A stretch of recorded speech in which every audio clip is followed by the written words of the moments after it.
안녕하세요. 행복한 부자 지산낙원입니다. 지식산업센터를 관심 있게 지켜보시는 분들이라면 얼마나 매력적인 상품인지 아실 텐데요. 지식산업센터 특화와 차별화 경쟁이라는 주제에 지난 제 영상에서도 말씀을 드렸듯이 한국부동산원 자료에 따르면 올해 1분기 전국 오피스 공실률은 10.4%로 2013년 3분기 이후에 약 8년여 만에 최저치를 기록했다고 합니다. 이에 따라 새로 공급되는 지식산업센터에도 부동산 투자자들의 관심이 끊이지 않고 있습니다. 공급이 꾸준한 만큼 브랜드 파워와 함께 입지 그리고 차별화된 설계 등을 갖춘 곳을 중심으로 관심이 집중되고 있는데요.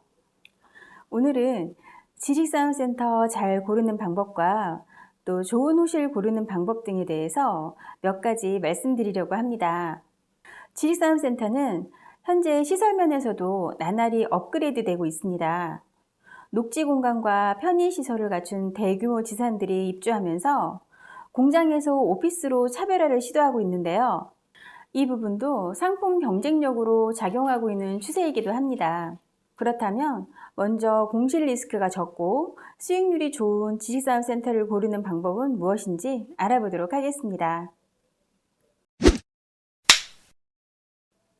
좋은 지식산업센터를 고르는 몇 가지 방법 중에 가장 우선이 되어야 하는 것은 역시 첫 번째, 입지입니다. 지식산업센터의 입지는 교통 여건과 배후 수요를 들 수 있겠는데요. 보통 지식산업센터는 호실당 주차 공간이 한 칸에서 3칸 정도 배정되기 때문에 대중교통을 이용할 수밖에 없습니다. 그렇기 때문에 출퇴근이 원활하도록 교통시설이 발달한 곳이어야 하는데요. 지하철과 버스를 이용할 경우 지하철역이나 버스 정류장에서 약 300m 거리, 그러니까 약 5분 정도의 도보권이 좋습니다. 초역세권의 평당 매매 효과는 한 블록당 100만원에서 200만원 정도 차이가 나기도 하는데요. 제조업이나 정보통신산업 등 입점하려는 업종의 대부분이 대중교통이기 때문에 교통이나 도로사정 등 접근성이 좋아야 하고 직원들이나 방문객 그리고 고객사들의 접근성이 쉬운 곳이어야 임대가 잘 되고 수익성도 높아집니다. 그래서 교통이 좋지 않은 일부 지식산업센터들은 입주 업체들이 직원을 구하는 데 어려움을 겪는 경우가 있어서 입점을 꺼리기도 하기 때문에 공실 리스크가 발생할 수 있습니다. 또 하나의 입지 조건으로는 배후 수요를 들 수 있습니다.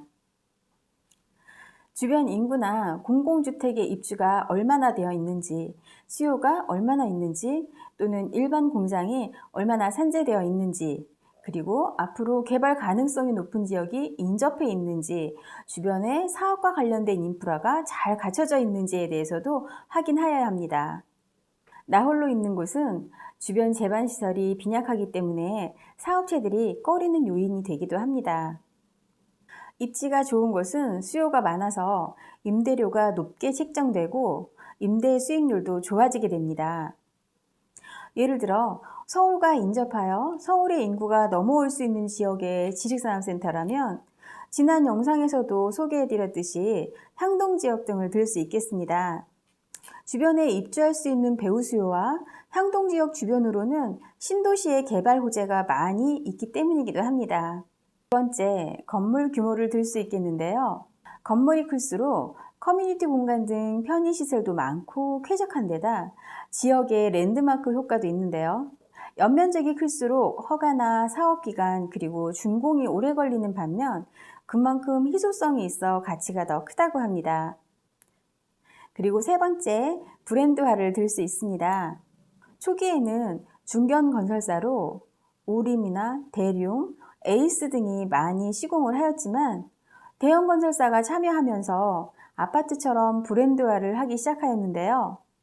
대표 건설사로 현대건설이나 대림산업, GS건설, 포스코, 대우건설 등 대기업 건설사의 프리미엄이 더 높아지고 있으니 입지 좋은 곳에 대기업 브랜드라면 더할 나위가 없겠네요. 그리고 마지막으로 희소성인데요. 희소성은 바로 상품 경쟁력이라고 할 수 있겠습니다.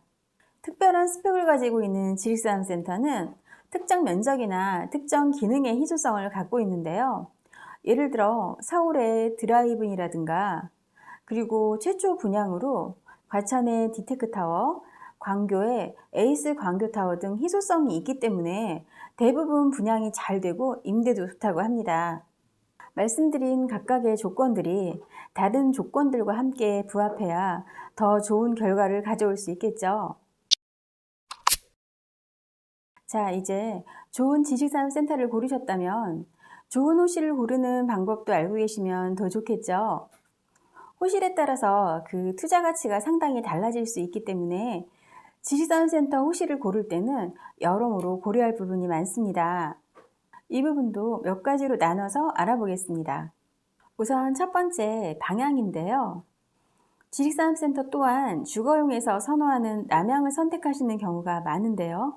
남향은 주거지는 물론이고 상업지에서도 좋은 방향입니다. 하지만 동향과 서향은 지식산업센터에서 그리 권해드리는 방향은 아닙니다. 오전과 오후 햇빛이 사무실 공간으로 깊이 들어오기 때문에 모니터 햇빛이 반사되는 등의 이유로 업무에 방해 요소가 생길 수 있겠고요. 서양의 경우에는 화절기에 냉방 사용량이 늘어나서 부담이 될 수 있습니다. 업무용 사무실로 운영을 하고자 한다면 햇빛이 잘 들어오지 않는 북향을 선택하시는 것도 좋은 방법일 수 있습니다. 두 번째는 층수입니다. 아파트처럼 지식산업센터 또한 층수에 따라 분양가 차이가 있는데요. 하지만 임대료에 있어서 차이는 그렇게 크지 않기 때문에 분양가 대비하여 생각해 본다면 매우 미미한 수준이어서 저층을 선택하여 투자금을 더욱 빠르게 회수하는 방법을 선택하는 것도 좋은 방법이라고 할 수 있습니다. 층수가 중요한 이유 중 또 다른 것은 유동인구가 많은 시간대인 출퇴근 시간이나 점심시간에 계단으로 이동할 수 있는 저층인 경우 입주사의 선호도가 높기 때문입니다. 물론 조망과 쾌적한 업무 환경을 중요시하는 경우라면 고층을 선호하기도 하지만 장기적으로 봤을 때 저층을 선택하는 것도 투자 가치는 높다고 할 수 있습니다. 그리고 엘리베이터 바로 앞에 있는 호실인 경우에는 사무실에 대한 홍보 효과도 거둘 수 있어서 입주사에게 좋은 이미지를 심어줄 수도 있습니다. 하지만 소음에 민감한 사무 공간으로 입주사를 선택하려고 한다면 엘리베이터와는 약간 거리를 두고 있는 곳을 선택하는 것이 좋습니다. 제조업이나 유통업 등의 입주사와 같이 물류 이동이 잦은 업체라면 호실 간의 이동 거리를 줄여서 시간을 절약할 수 있는 화물 엘리베이터와 가까운 호실을 선택하는 것이 좋습니다. 마지막으로 지식산업센터에서 인기를 끄는 호실은 코너에 있는 호실이라고 할 수 있습니다.